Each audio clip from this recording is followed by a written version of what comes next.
For those who don't know, this is Lisa Roll. You are a mind and body counselor for Samaritan Counseling, which we love. And how long have you been at Samaritan now? Over 20 years. So you're just getting started. Yeah, exactly. And tell us a little bit about when you say a mind and body counselor, what does that look like for what you do at Samaritan?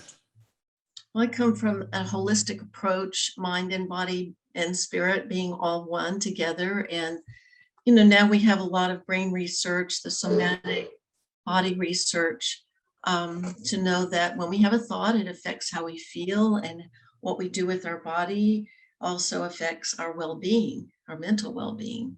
So it all works together. And communication is one of my favorite topics. So well, you and I, beyond this video portion of which we're looking to your expertise, you and I are also friends. So I was having a conversation with you the other night, and I told you that I'm a self-confessed under-communicator. So I come from a long line of under-communicators, which means that, for me, it means, I guess, that all too often I assume that people either do know or should know what I'm thinking or feeling or experiencing, even though I have not used the actual words to communicate those things. And so that generally leads to some frustration for either myself or for other people that I, am in relationships with. So how big a role do you think communication plays in our general happiness and our general well-being?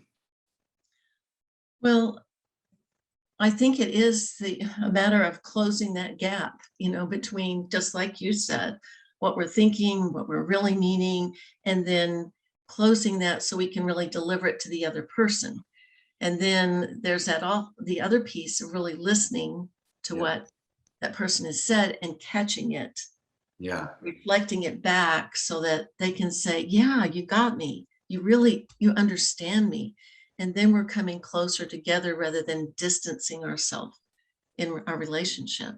Yeah, I like, I especially like what you're saying about listening. I have found, and especially in the last couple of years, as I've tried to get healthier at communicating myself, but then also from a creative standpoint, I think you get attuned to listening to what people are saying and then sometimes what they're not saying and why.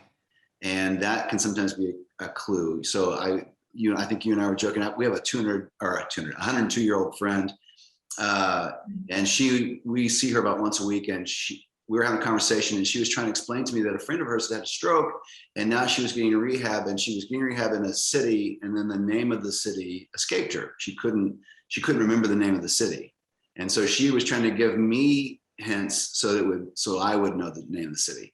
And in that process, she got really angry, which is, it's something to have a 102-year-old shout at you, which took me back for a minute. And then I realized, what she's really saying here is she's frustrated that her mind is not tracking the way she wants it to. Mm-hmm. And that's what she's communicating in that process. So the listening thing, and not just, listening for the white spaces as well as the content, I think is kind of important in that process. I think we often can get caught up about what we don't want, rather than just clearly stating what we do want, and then making that request and asking, would you be willing? Would you be willing to just have a conversation about this, or listen to maybe a different view?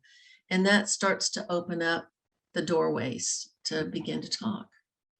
I've noticed, for me personally, I think I withhold communication because either it makes me vulnerable, or because I don't want to make the time commitment to stop and communicate something, or I fear that it's just going to lead to more talking, which is what I'm trying to avoid in the first place. What are some of the common challenges that you see for people who are communicationally challenged? When people have a tough time communicating, what are some of the issues that lead to that? Great question. I think in our culture, and I appreciate your sharing, honestly, from your point of view, often we've been okay with just saying, well, how are you? I'm fine. Right. And then we're talking from our head up. Yeah. We're in our heads, or we're minimizing, or we're so busy that we don't even stop and really get present to connect with another person. So how do we talk in feelings? Because our feelings are inarguable. They're ours. And before we even have a feeling, we have, and here's where the body comes in, we have sensations that support that feeling. So if I'm having, tightness in my head, or I'm feeling my shoulders come up, I might be a little bit irritated. Am I holding my breath? A little bit ticked off, and I haven't even said anything. And then Right. that can lead to holding, and then, Yeah. head comes off. I think, for our group, there are a lot of creatively minded people, and we use that term in a very big and general sense. We think everybody's creative. It's not about occupation and what you do. We just think that creativity is accessible to everybody. And I think communication for creatively minded people is certainly key, because at some level, from an artistic standpoint or a creative standpoint, that's what we're all trying to achieve. We're all trying to communicate at some level, and yet with creativity, there's a whole lot of unknown, and there's a whole lot of stuff that you're trying to sift through to get there. Is it still effective communication for people if you simply say, I don't know, in a moment? Is that still being open? Is that still communicating? Absolutely, because, part of the creative process is that, the chaotic unknown. It just Right. hasn't formulated yet. I do think it's helpful, because sometimes I don't know can be a little bit of a put off, a little bit of an Yeah. avoidance. I work with, older adolescents as well. It'll sort of shut down, and I don't know. I think everything you're describing seems to bump into this vulnerability element too. Can you be open or effective or strong in communication without being vulnerable? Do they have to go together? So vulnerable, that's a great word. I'm curious what that would mean for you, vulnerable. Well, for the way I think of it, for my communication challenges, and also from an artistic standpoint, vulnerability means that at some level you are letting someone else in or putting yourself out in such a way that people are going to respond to that. And they're going to respond to it either positively or negatively. And so to not communicate sometimes for me, or to be an under communicator, is based on a certain level of fear that I don't want to put this out, it not be well received, it not go over well. So it might be easier to keep feelings in, or words in, or thoughts in, versus making myself vulnerable. Even though I have safe people in my life, there's still a certain amount of that where you don't really want to put yourself out there or let somebody else in to see this. Mhm. Certainly safety is very important, having that inner circle. You and I had talked about that, where we're going to share our innermost thoughts. And, the leap of faith, especially for an artist, to reach out and say, and this is what I'm feeling, and I'm going to let it fly and flow, Yeah. is risk taking. Mm-hmm. But to me, that's also about closing up the gap to, this is what I truly believe or feel inspired and passionate about. And so I am putting that out as my expression. And Yeah.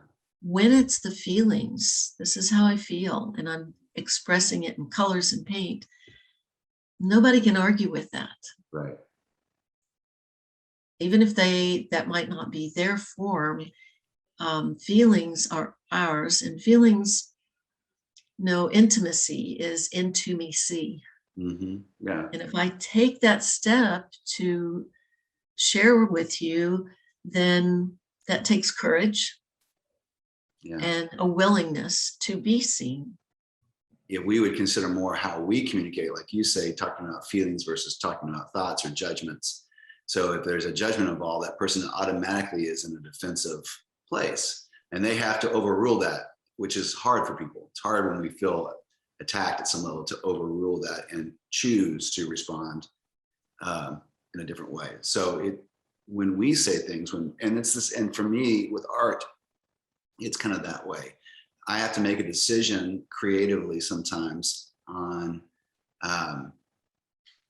what my goal is. So there are lots of things that I would enjoy writing.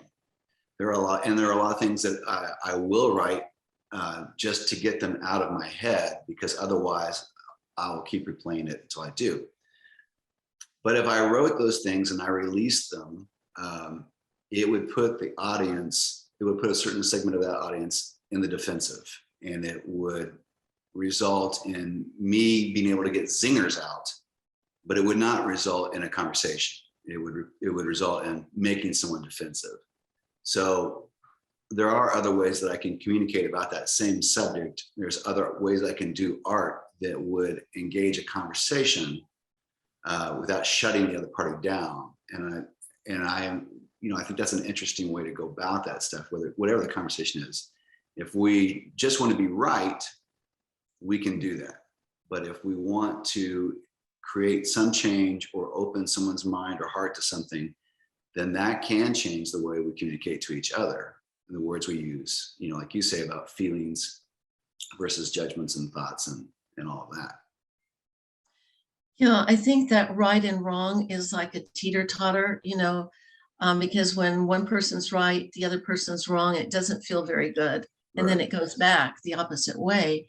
Right. And so opinions are okay for the court and football and sports. We want to keep points, but in the relationship of the heart, it's destructive to keep points. Yeah. So if I want to keep my friendships and my allies, and especially with my inner circle, then I'm choosing to use non-blame, non-defensive language. So it's a no blame game. Yeah. And I just take that out of the vocabulary. Yeah. Because I could have come at my husband like, what, you forgot that? It's been like a week and a half, but yeah. I have learned that by owning my own response, then that's really what we want to get to. Usually men and women want the same thing. Right. And trans and whatever gender we're coming from. We want closeness and validation. Yeah. And we want to be loved. Yeah. It's real simple, basic, to me, communication. Yeah. This has been really fantastic. And I think it's the kind of thing that will inspire a lot of people on various levels. So the communication with a spouse or significant other, but also in their outer world too. And so I so appreciate it. And I love the way that this works in a creativity standpoint, but also in a relationship standpoint. So we so appreciate your time being with us today and making the effort to be a part of this, and then lending your experience and expertise on it. Jay, it's been a pleasure. I wanted to just add, if I may, there is a wonderful resource, which is a website. Okay. It's the Foundation for Conscious Living. Okay. .com, conscious living, because that's what we're talking about, being mindful and conscious about how we speak and communicate. Well, we'll put that link up then. Okay. And and I can always be reached here at Samaritan Counseling. Thank you so much. Thank you. All right. Have a great night. Thank you for being with us. We sure appreciate it. Good night. Thanks.